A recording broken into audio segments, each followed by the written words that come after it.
An ex-banker who decided that Fintech was the most interesting place and then decided to take the lead. We have Anuj, Kacker from Freo. Again, a Niyo bank with its roots in the lending side, so a great transition from lending plus banking merging in together. We have Manish here from the Kotak family. Manish leads Kotak 811. So one of the incumbents, but with a completely new avatar saying that we're not going to let fintechs get away with all the fun. And so as a large bank, we will also enter the fray and make life interesting. And we've got Anand here. Anand also has an interesting journey of being a banker who then decided, that the fintech space is again interesting and runs PayNearby, which actually looks at the underbanked space of users in a lot of the rural tier 2 places which are otherwise completely ignored, and decided to create a startup catering to the needs. Let me start with Manish. Manish, take us through Kotak 811's journey. You're one of the few banks who actually hived off and created a completely different vertical focusing on digital banking. How did that journey come about, and what's been your role through all of this?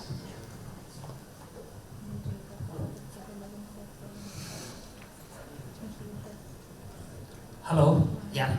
So, Sujith, actually it started in 2011 when, as Kotak, we were looking at it, can internet help you acquire liabilities?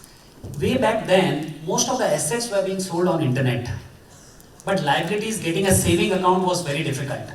We started our experiment, built the entire journey where the consumer can do everything which he wants to. But the regulation states that we need to meet face to face, get wet signature, only the account gets activated. We are doing some of the experimented, brought social, Facebook into the journeys and all of those things, but still it was a frictionful journey for the end consumer. It was only after demonetization when the regulation came in across, where RBI said that with Aadhaar OTP, you can open an account and consumer can get started transacting real time. Within 3 months of the regulation, we were the first one to launch 811 on 29th of March 2017. And when we launched, Uday announced that within 18 months, we will double our customer base, which we have acquired over 35 years of Kotak. And happy to say that when we went back to the market, we said that we have doubled our customer base. It was a fun moment because it was kind of an Amazon moment where consumer coming onto our site or app can get a working account, mobile app within 3 minutes. Initially, it was very much of it saying that who are these people who are coming 2 o'clock in the night to open a saving account? Who looks forward to open a new saving account? We were very prone to look at saying that are there any fraudster coming in across? So we continue to evolve around that. The second thing which excited as bankers was, bankers work from 9 to 5. Usi time pe customer aata hai. But this was a proposition where we were getting customer 24/7. Every 5 seconds we were getting a customers. So that has been a journey around it. We are still trying to evolve business model around it. But yeah, that's... One of the questions that I had, and Vinay, Anuj, you all can take a stab at this. In a lot of countries where digital banks were launched, it came about as a phenomenon of the market being underbanked. We've seen in certain Western countries, for instance, where it was underserviced, became a mantra which then led to the emergence of digital banks. In the Indian context, where do you think is the opportunity? Because we're not underbanked. Through Jan Dhan Yojana, we've got a fair amount of banking coverage, for instance, coming in. Where do you see the opportunity from a digital bank emerging in India? Okay, maybe I'll take a stab at this first. So I think, Sujith, like you already pointed out, we are not an unbanked population. And I would say that you said that maybe we're not underbanked. I do think we might be a little underbanked, and I'll explain why. Opening a bank account is not the only reason why you should define a customer to be underbanked. 65% of India deposits in public sector banks. The private sector banks over the last 20-25 years have come and taken a significant amount of market share. This entire trust angle that we spoke about, and we debated that to death, what the banking institution brings to the customer. But banking does not stop only by just depositing your money. And all of us, in a certain strata of the society, we ourselves probably have 2-3 credit cards, insurance policies, and so on and so forth, and we do it with multiple banks. But as you keep going to the large masses, their number of products per customer will drop, and after some time it will probably only be a bank account, and maybe today UPI because it's important for transactions. But they want credit, they want insurance, they want to invest a little bit of money. So if you think about any customer's life cycle, they start by opening a bank account, they want payment solutions, then they get a credit card as they go, become a little better, then they get insurance, then they have excess money, and then they invest it. That's the life cycle of any financial adoption or any products that you would adopt over a period of time. So if you just stop at banking, then then I consider them to be underbanked. So the opportunity, if you look at all these 5 verticals, which is payments, savings, investments, insurance, and borrowing, and subsectors of each one of them. So if you look at it, we are highly underpenetrated in all these 4, except maybe the banking side only.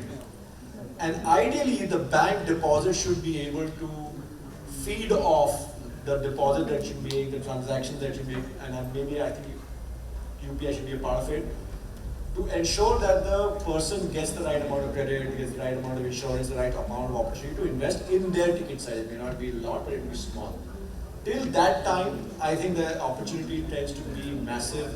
And I think digital banks or Niyo banks or platforms should not only consider the definition of opening bank accounts and deposits. I think you need to look at it a little bit more holistically. The minute you do that, the opportunity, honestly, is tremendous in our country because all these other products are highly underpenetrated. That's the way I would think about it. Yeah, very similar. I would just like to add that, underserviced. So if you were to look at global banks, which became very large and very successful, Revolut is a good example, Monzo is a good example, N26 in Germany is a good example. All of those, there was never a problem of underbanking, but under-servicing. And you can pick up one point of servicing. Revolut took Forex as a one under-serviced area and really did well. Monzo took just a tap and pay and the card and the form factor as another. So under-serviced as a banking, there are several segments, massive opportunities, which continues to be very, very large. We ourselves are doing the same Forex thing, which is extremely successful across the world in under-servicing part. But the other unique part of India is that as you have under-serviced, you also have underbanked. And as Anuj was pointing out, underbanked, one way to look at it is, do you have a bank account? Maybe you have a general bank account, that's fine. But is it really banked?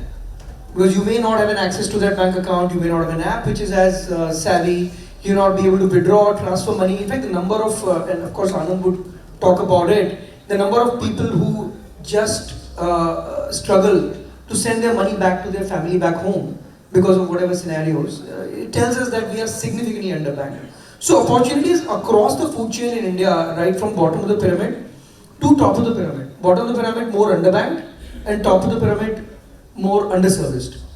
Opportunity, all of us are aware, is very, very large.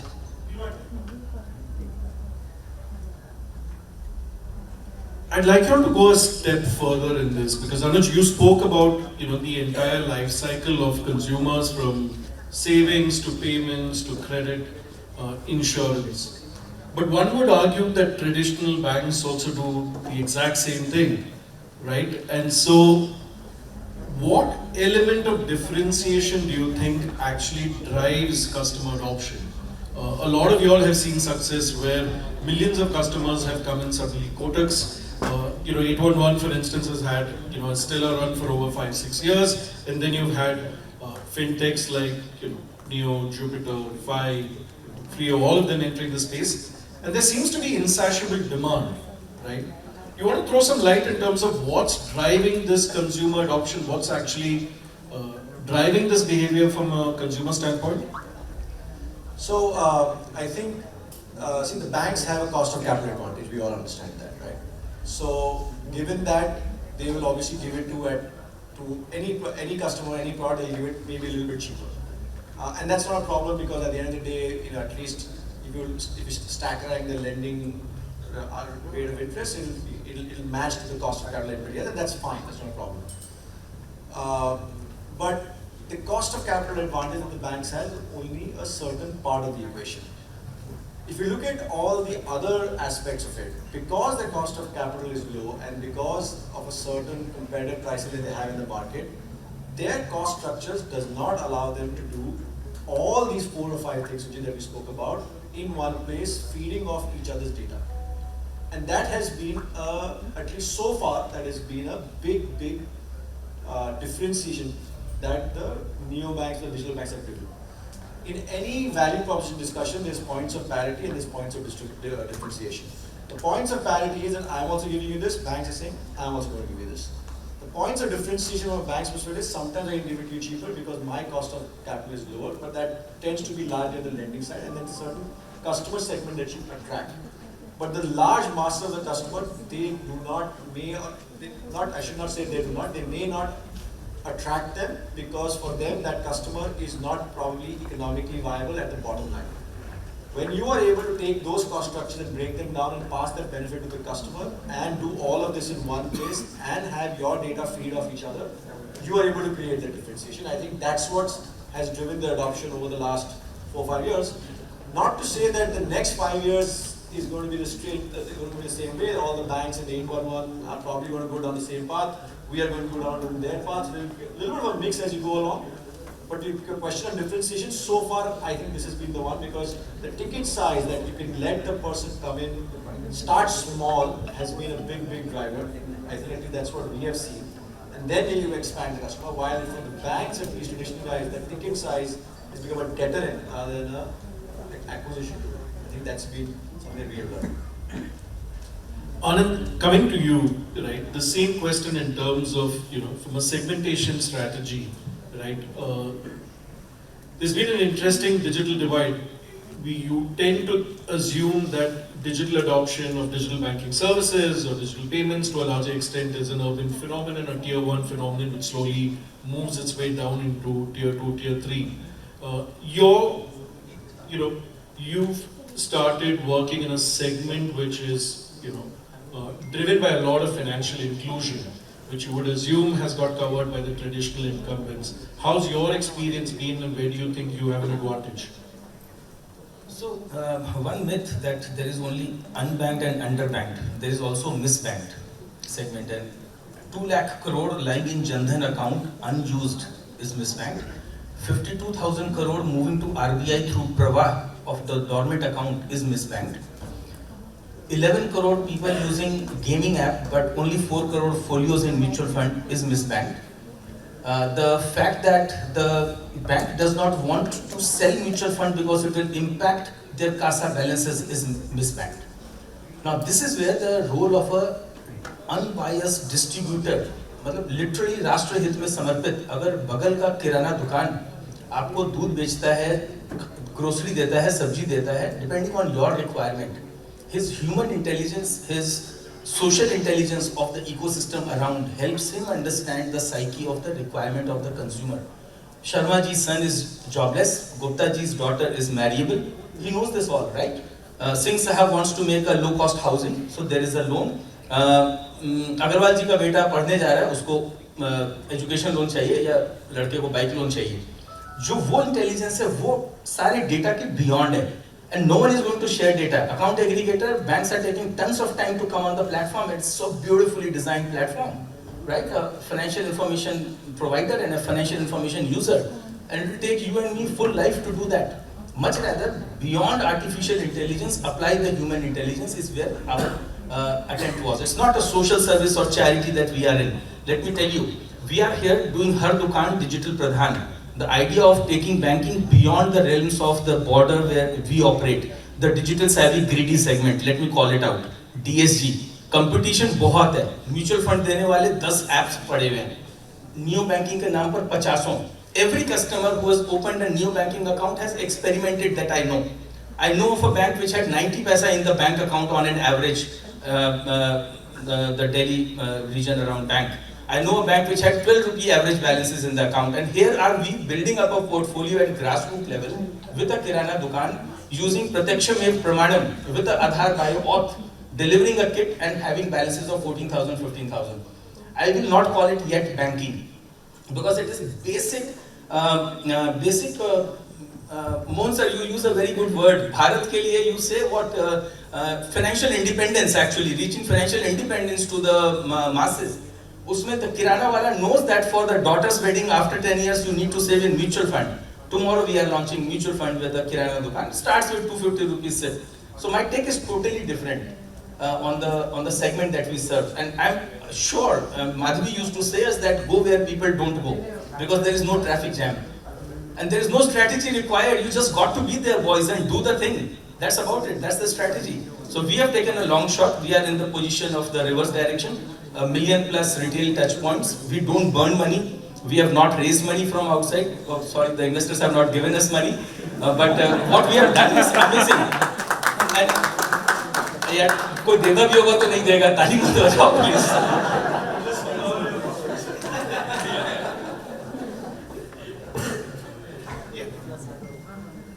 Yeah, that was really interesting. So, I'm going to add misbanking also as a part of the terminology when it comes to this space.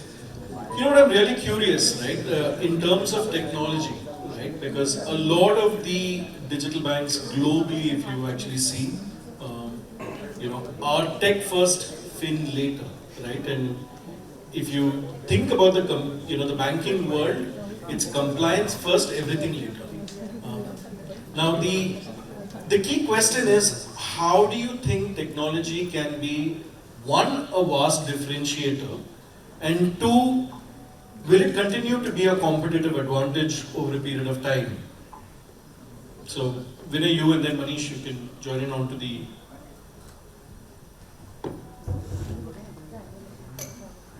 Yeah, so Sujith, just before we came here, we were in the closed group, and the question about technology and what it can do and why digital-only banks we feel will work in India.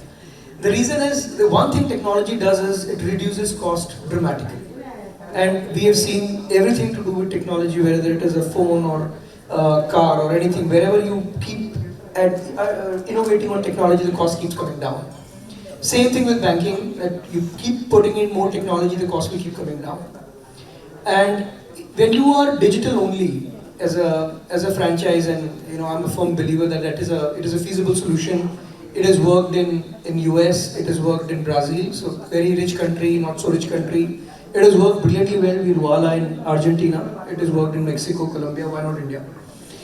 So what technology does is that it gives us an ability to reduce the cost dramatically, and if you to serve millions and millions of customers without misbanking. So one of the big worries about human interactions we were talking about is that there is misbanking. All of us have been introduced or spoken to an RM who sold us a policy which we didn't need. I think everybody in the room will relate to that. So I'm sure no tech will do that to you.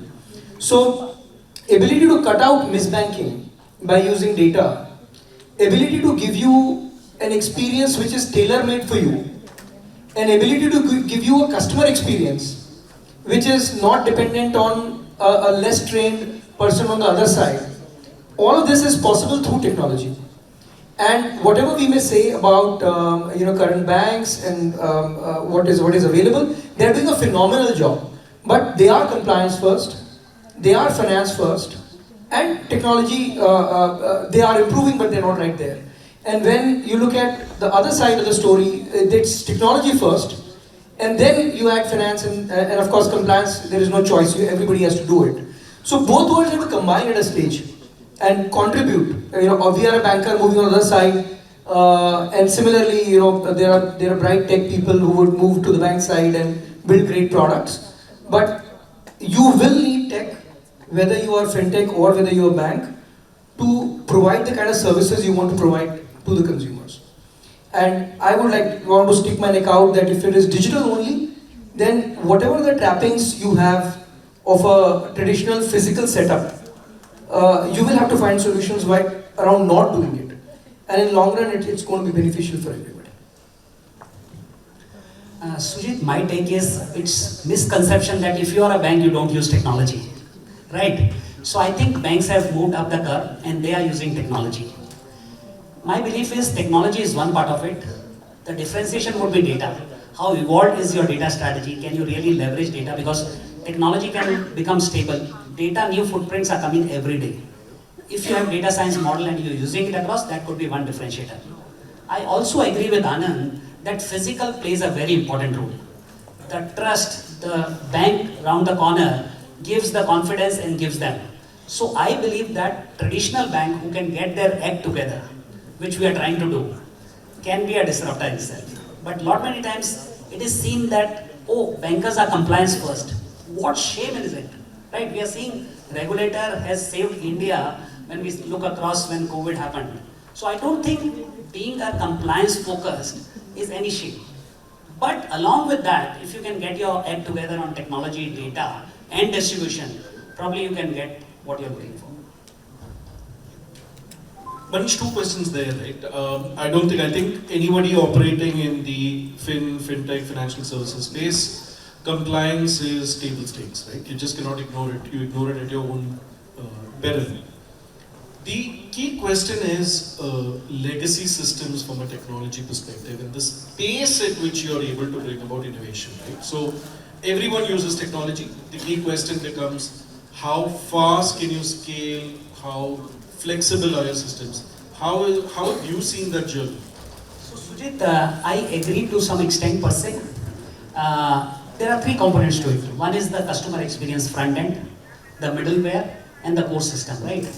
I don't think necessarily we need to touch the core system if they are giving you relevant APIs through which you can create experience. I also see lot many startups who are getting into the core banking. Getting started is easy, but when it has to deliver millions of transactions, that's where you start failing. So I have no shame for people, setups who have proven, right? Whether it is Finacle, Vision Plus, systems who have proven scale and uptime, using them does not mean that you are not new age. You definitely need to create something which is built 2-5 years. So I believe that if you can control the customer experience at a front layer and create middleware which can help you, whatsoever are the inabilities of the core system, you probably can deliver what customers are looking for. You know, Anand, I want you to come in into this specific dimension because I think both Manish and Vinay spoke about this briefly. Banking and money is about trust. End of the day, that underpins the entire ecosystem. Digital versus physical, there's a trust dimension, right? For generations of Indians, you've seen a branch, you know something goes wrong, you can walk into the branch, and my money is safe, right? You're somewhere, you're digital by, from a perspective and how you're approaching it, but you still have significant physical touch points, right? How do you see this trust dimension emerge for a new brand like yours? So मैं जात से digital हूँ और कर्म से physical हूँ. ये आपने कहा net right? That's the sum. So we are actually digital network. We take the high end of digital to the bottom of the pyramid in assisted mode. We are in a business of sachetizing trust of a bank. मतलब नस्ता नाबूद नहीं कर रहे, उसको छोटा करके बांट रहे हैं. So we are actually in the dispensation mode of a trusted bank partner, a trusted insurance partner through a trusted retail partner. So it is all trust dimension. There is no trust deficit.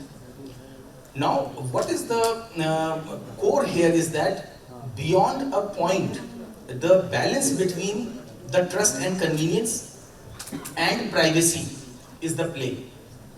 What privacy are we talking about? All of us go on Facebook and what we did last night, we write dinner kahan kiya, घूमा कहाँ, गए भी नहीं, कई लोग फिर भी लिखते हैं. तो privacy किस बात की? In the banking correspondent framework where we operate at the base level, the regulator requires us to see the balance. The agent has to see the balance. The balance has to be announced on a sound box where 4 guys around are also. ये तो बाद में आया अभी Paytm पे 200 रुपए प्राप्त हुए has come later. But before that आपने 2000 रुपए withdraw किए और आपके अकाउंट में 1200 ही बचे हैं. It was supposed to be announced. So where is the privacy? But the fact that he trusts a retailer, he comes to that counter and he knows that if he knows that there is 1200 rupees, nothing will be done. or there are 12 lakh rupees for that matter, nothing will be done. So I think it's a combination. Does trust come first? Does convenience come first? Or does privacy come first? And ये कर्म है, ये धीरे-धीरे चक्रव्यूह है. It will keep evolving depending on when you are serving. Vinay, probably you will, Anuj, you will look at privacy total. Incidentally, one large bank, I will not name it, पीछे account number बदल गए, नाम same है, and we were transferring funds. And a user in the field transferred money, पीछे account number बदल गया भाई. She was supposed to send some money to her brother and the money came into my account at Nearby Technologies. So, balance किस चीज का कर रहे हैं आप? Technology you were talking about, Manish, or you were saying कि banks have not evolved and he was assuring कि evolved है, but आज भी there is a catch up that is happening. And I'm not saying that the fintechs will do it first or the banks will do first, because Manish told me 2 years ago, wait for a while when the banks will become fintech, and here he is with a separate subsidiary. Oh, not a subsidiary, so yeah. We recently heard, in one of the other discussions today, that new bank in Brazil has had a spectacular journey, and in a period of 11 years since starting off as a digital bank, today 56% of Brazilians bank with new bank. Now that is fascinating. Right? 56% of India means that nearly 650, 700 million people banking with one entity, which is unheard of. And they are digital only. Now, truth be told, into the future, existing banks, future banks, everybody will be digital, right? Digital only to achieve that kind of a milestone. Do you think, we're going to see something of that scale in India if licenses, do come about? Yeah. Take a shot at that. Just a small correction. 56% of adult population, so it's probably would not be there. Maybe whoever had bank accounts, population. So yeah, but Nubank is an example in Brazil, and similarly they're doing it in various other countries.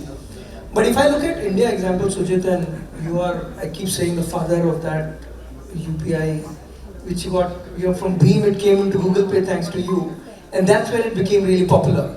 But if you were to take PhonePe, now PhonePe is not a bank.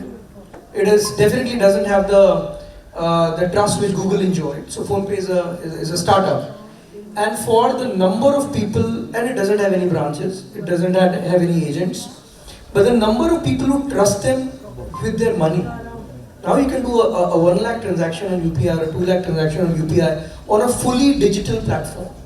So for us to imagine that, hundreds of millions of people, if everything is conducive, like if you have got licenses, if your compliance is on your side, and if you can prove to the regulator that it's a viable business model and everything, if everything is conducive, to imagine that 500 million people in this country will bank with entities who do not have any field on the ground or any feet on the ground is not surprising. We've already seen it. At least in UPI we've already seen it. So I really don't know why it will not happen. Only the reason it will not happen is not allowed to happen. Otherwise it will happen. Maybe Sujith, I'll add there.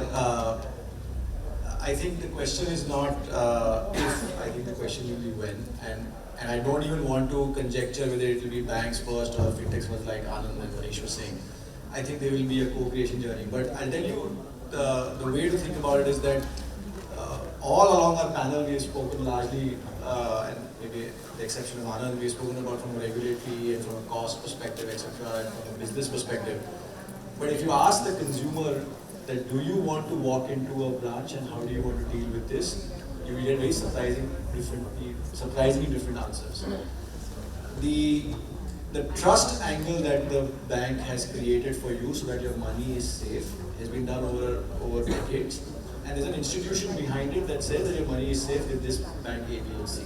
And your money is safe for 5 elements of insurance and so on and so forth. So it is not the fact that just because you walk into a branch that there is a trust, but it is aided to the fact that I can see it, and in some ways Anand is trying to do that with a kirana store, which is not a branch by the way, but he trusts that guy to manage his money for him. So it's been proven in multiple ways. So if you ask a customer, Whether you want to go into a branch, maybe not.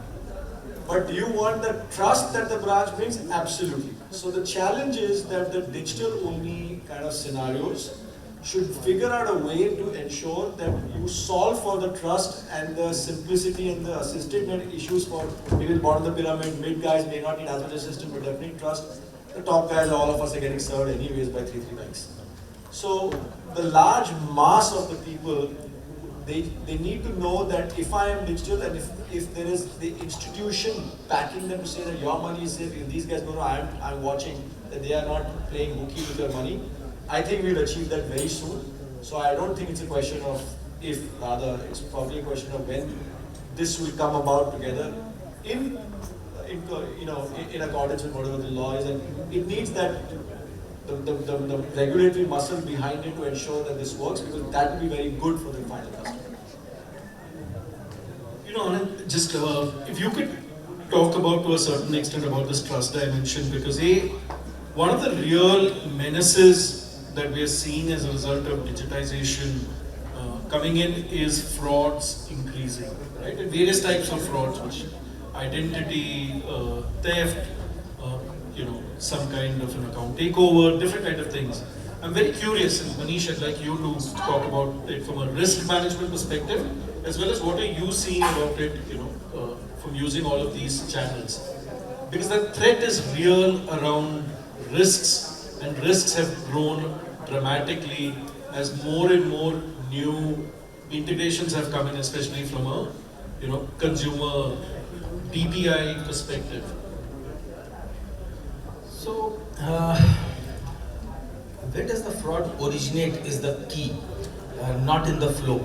And this, good you asked, I don't know, out of the blue.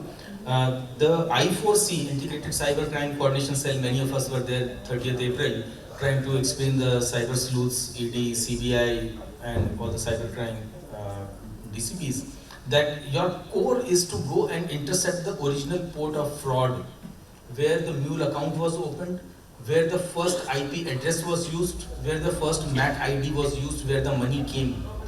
Not at the 7th layer when a Kirana Dukan receives UPI payment from that flow, and not to freeze that account. Just because he is also my banking correspondent, he moves the money to me, I do not become a thief. Just because I have paid a court fee, the judge does not become a thief.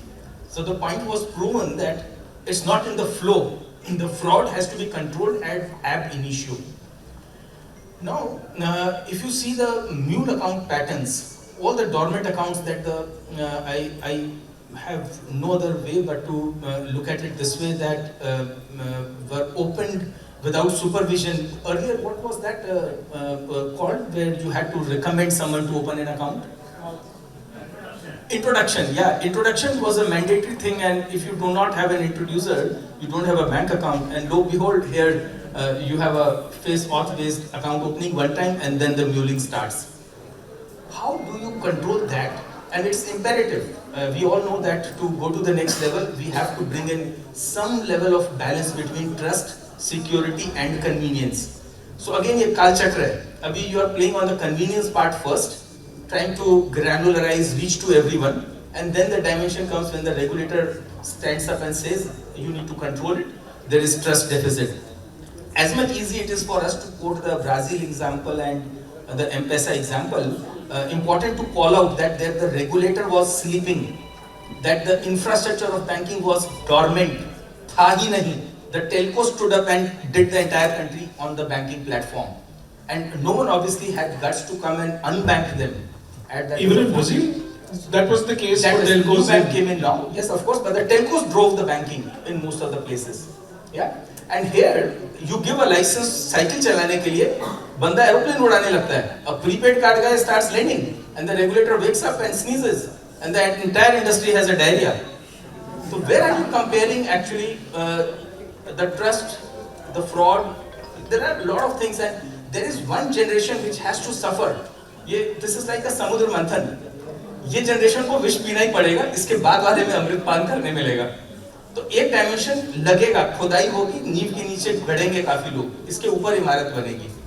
The only difference, Anand, there is that I think the point that Sujith was trying to make on Nubank and other people is that It was not because, yes, you're right, the regulator might be sleeping and there was a lot of stuff. The point is, today it is not sleeping. Today 56% of the adults are doing it. And today it is safe and secure and all other things. So I think it does not matter whether it is digital banks, traditional bank, your bank, my bank. Like you rightly pointed out, the fraud has to be dealt with orthogonally because it starts somewhere else. So it does not matter whether I'm an insurance player, payments player, it could be, I could be e-commerce. We all know, we've all got bricks as mobile phone installed in our delivery parcel. So it is irrespective. The point I think is that globally it is at least proven in some markets, not all, that it is doing it. It is working in a safe and secure manner, which we at least want to get. Maybe that's the larger. Yeah, totally agree. And यहाँ भी होगा. If नहीं है, when is the question? But समुद्र मंथन अभी चलेगा पहले. But Anand, is there a reason why this generation has to pay for it? Karma. Someone has to pay. Yeah. Pay advance. Someone has to do that.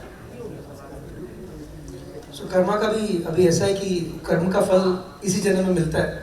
So we are hoping कि चलो अभी we are paying, but hopefully next decade we will receive also. So कर्म का फल इसी जन्म में मिलेगा. We are very very hopeful about that, Sujith. Manish, talk to us about from a risk management perspective, right? Because that's one of the key questions that keeps coming up in terms of increased risks, and then we'll move to the next one. So Sujith, I agree with all the panelists. I think risk is real.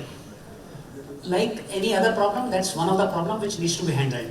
And this needs to be handled through a mix of all of those, whether it is technology, better use of data. There's a lot of data footprints which is getting created. So I might differ with Anand saying that it is just because digital. Had it been physical, it would be not. Greed is everywhere, right? Physical, you see people, employees of organizations doing all of those frauds per se. So I don't think it's whether it is digital or physical, it is prevalent and we'll have to use whether it is process, control, monitoring, technology and data to bring it down. But I think that's a real problem, Sujith, and that's one of the big which keeps us awake.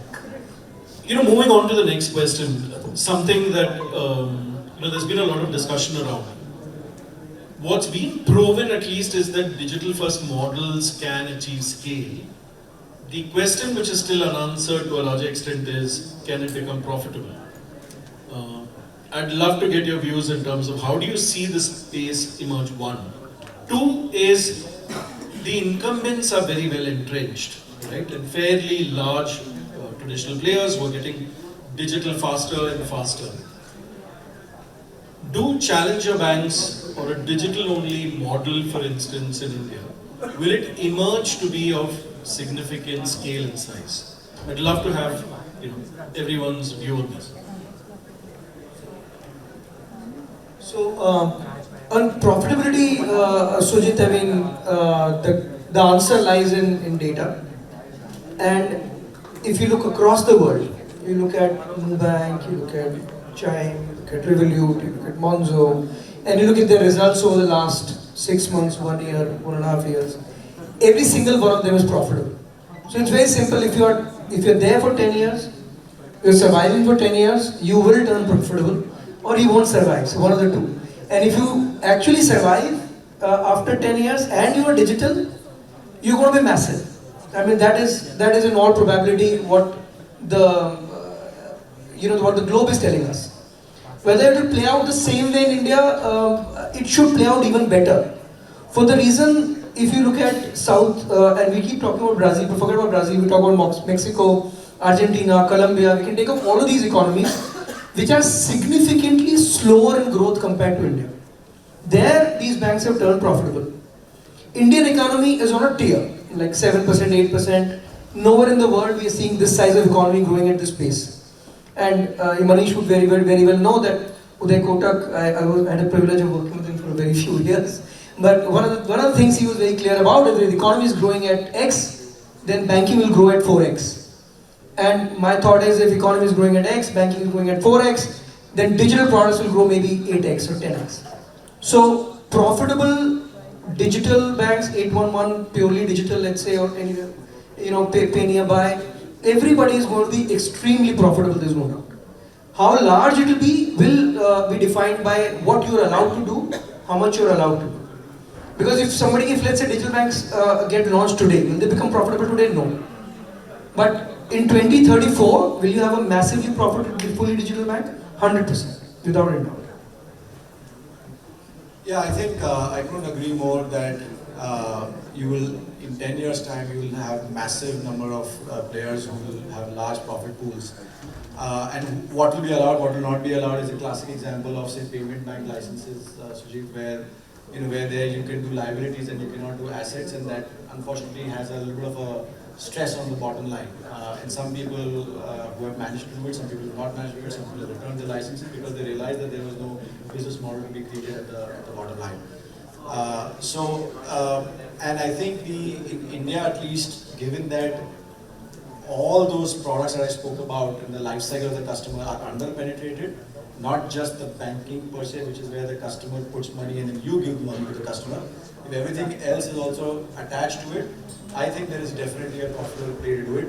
At Freo, at least, we have turned profitable, so we are seeing those fruits of of all the hard work that the team has put together. So I think I'm sure that everybody else will also see those results, because the customer will love the way that you put the convenience. If you are able to solve for trust that your money is safe, he or she will trust you with all the other things, and that has allowed us to turn profitable and maybe everybody else. See, it's a business model, and what you put in, what comes out of it. So if you have a lot of investor money, you will first do is you will burn and then earn. So people who do spray and pray, that what is my CAC after I have done certain quantum of advertisement spend, and then try to make profit out of the lifetime value, versus a model that we followed of earn and burn. So the advantage that we have with the variable cost with the retail touch points is that we pay them ad valorem per transaction when they make money for us. And it's a win-win model.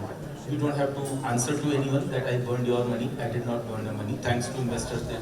And like I said, I did not have a choice. The second is that the artificial animal unicorn with a horn on the head versus a camel, which is reality. Slow, steady, crosses the desert, conserves a lot of water and does the stuff. So it's the terrain adoption that one has to do. And if you look at the India versus Bharat, the Sharpe ratio I'm told is similar. The risk in the India is lesser, so is the return lesser. And reward and risk in the Bharat is high, both, because it is untapped yet. Here in India, there is a lot of competition. You think that after 10 years you will be profitable, there will be third guy chasing you with lot of more money and burning. And then you will think, what has hit you? I'm not pointing to you, Bagri, but one would think that what has hit me? Yeah, no one will realize. And I think the first payment module which came in India, and it did fabulous job. And then the second came burning more. It's like a rocket, only the cockpit reaches the moon, the rest all is burned out chambers. So आपका योगदान भारत में gold स्वर्ण शब्दों में लिखा गया है, पर आप नहीं रह जाइए राख बन के, ऊपर खाली कॉकपिट पहुंचेगा. So it's a timing also. When you have come in a mature market, or the market that you are seeking is raw, virgin, untapped. Profit है यहीं पर है. बाद में बनाना is again an equation. Tap on, tap off. First bring the customer, then switch it off. Sorry if I'm rubbing it hard for the investor world money, but it's purely a business model, I would say. Yeah, so most of it covered. I think other than the time dimension, it is the customer experience. Not many times we don't take customer as the front. And just to give you an example, you were saying misbanking. India has opened 53 crore Jan Dhan account, which has 2.31 lakh crore balances, which means that each account has 5,000 rupees. If with that amount of money and the data which the fintech and technology companies are creating, can't we make business model where we can land? And that's where fintech will come up and will build model around it. So I think profitability, as many people said, it's a business model, time, all of those will play a role. But I think bank and fintech play a coexisting role. What they are trying to do and how bank look at it, coexistence is the way forward. Perfect, we're on time, and thank you so much. Maybe hope that more licenses come out and help you all in the journey. Maybe hope you're able to cross the desert sooner, Anand, and it becomes a green paradise. Thank you, everyone. Thanks for listening. Thank you, everybody. Thank you, Mr. Sujith and our panelists. Those smirks